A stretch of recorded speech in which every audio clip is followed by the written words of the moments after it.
موعد وتوقيت والقنوات الناقلة لمباراة النادي الأهلي ونادي الزمالك مفاجأة.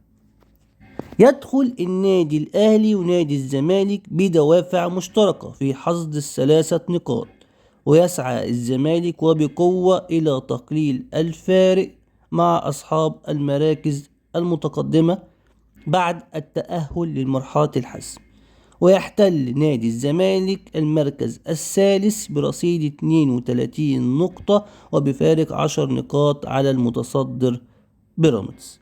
وفي المقابل يطمح الأهلي للفوز لمواصلة اللحاق بالمتصدر بيراميدز، ويحتل النادي الأهلي المركز الثاني برصيد 39 نقطة وبفارق 3 نقاط عن نادي بيراميدز. ومن المقرر أن ينطلق صفارة البداية لمباراة النادي الأهلي ونادي الزمالك يوم الثلاثاء المقبل الموافق 11 من مارس على ملعب استاد القاهرة الدولي في تمام الساعة 9:30 مساء بتوقيت القاهرة. ويمكن مشاهدة مباراة النادي الأهلي ونادي الزمالك عن طريق شبكات اون تايم سبورت، وبالأخص اون تايم سبورت 1.